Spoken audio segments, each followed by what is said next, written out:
अरे बाप रे, एवढ्या लवकर उठलेस आज? गुड मॉर्निंग पप्पा. का सासून कमरेत लाद घालून उठवलं तुला आज? पप्पा मारला टोमणा. सासूबाई झोपल्यात अजून. जावई उठले का आमचे? हो. मग काय करमतंय ना तिकडे?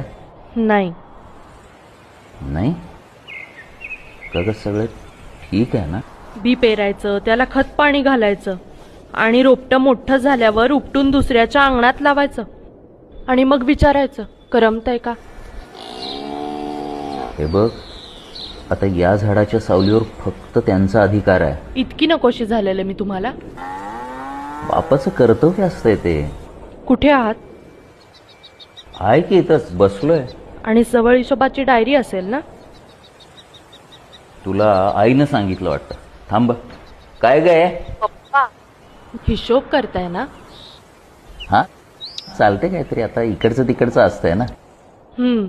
इकडचे मंगल कार्यालयाचे 2 लाख, तिकडचे केटरिंगचे 1.5 लाख, मग त्या दागिन्यांचे 2.25 लाख. आणि मग तुला कसं काय माहिती आहे सगळं? हिशोबाची पिशवी तुमच्या जवळच असेल ना? हो.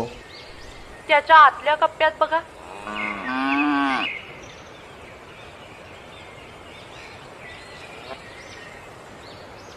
हा चेक काय करतो इथं?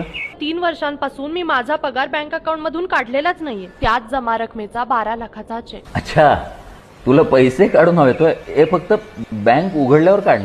आयुष्यभर इतका समजूतदारपणा दाखवलात ना, हा चेक तुमच्यासाठी आहे. काय सकाळी सकाळी हीच चेष्टा सुचली हो तुला? मला एक सांगा, उधारी चुकवण्यासाठी शेत गहाण ठेवणार होतात ना? नाहीतर पुन्हा खोटं. हे मी करतोय ग मॅनेज इकडं. नका करू मॅनेज. अगं पण का तुझा हा हट्ट? हट्ट तर तुम्ही केला होतात पप्पा. घरच्या, नातेवाईकांच्या, समाजाच्या विरोधाला न जुमानता तुम्ही माझ्या पाठीशी खंबीर उभे राहिलात. मला धीर दिलात. शिकलेल्या मुलींचं मोल तुम्हीच मला समजावलंत खरं, पण आज तुमच्याच संस्कारांवर प्रश्न उभे करताय. अगं बाळा, असं नव्हतं म्हणायचं मला. तुम्ही माझी काळजी करू नका. मी इकडे एकदम खुश आहे.